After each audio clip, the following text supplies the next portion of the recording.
یہ کہانی ایک ایسی عورت کی ہے جو برسوں سے عورتوں کو غسل میت دیا کرتی تھی۔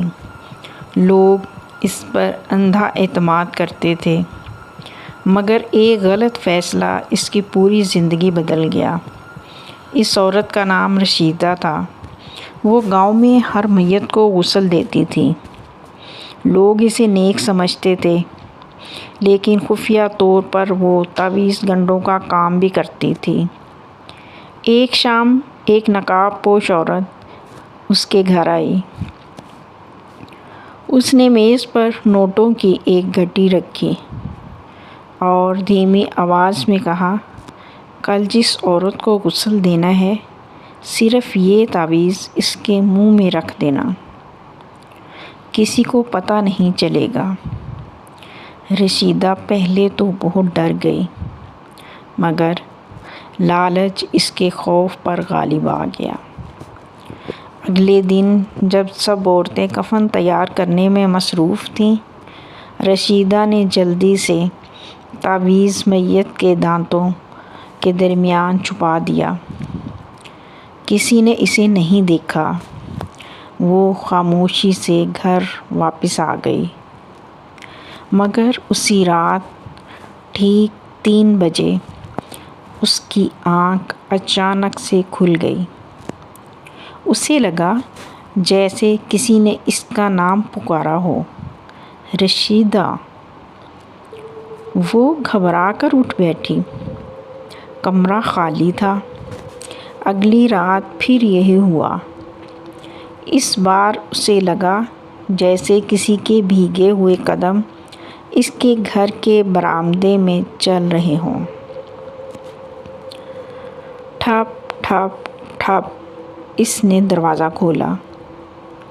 باہر کوئی نہیں تھا، صرف گیلی مٹی پر قدموں کے نشان تھے جو آ کر اس کے دروازے پر ختم ہو جاتے تھے۔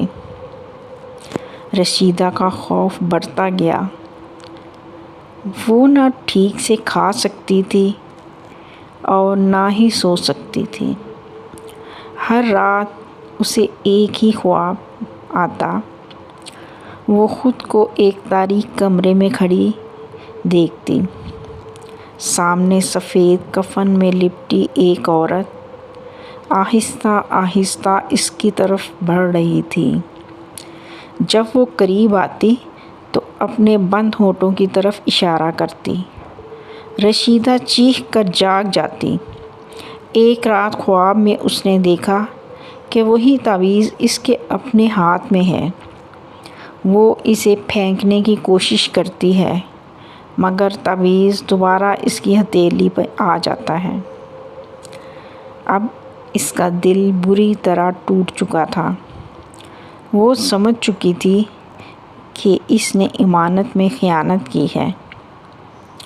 صبح ہوتے ہی وہ ایک عالم دین کے پاس گئی، رونے لگی اور اپنی پوری غلطی بیان کر دی۔ عالم دین نے کہا، اگر تم سچے دل سے توبہ کر لو اور اللہ سے معافی مانگ لو اور آئندہ کبھی ایسا نہ کام کرو تو اللہ تعالیٰ بہت معاف کرنے والا ہے۔ رشیدہ نے اسی دن تمام تعویذ جلا ڈالے، تعویذ گنڈوں کا کام ہمیشہ کے لیے چھوڑ دیا۔ باقی زندگی اللہ سے معافی مانگتے ہوئے اور لوگوں کی خدمت کرتے ہوئے گزار دی۔ وہ ہر اس شخص کو یہ نصیحت کرتی، حرام کمائی اور باطل کام کا انجام سکون نہیں بلکہ بے چینی ہے۔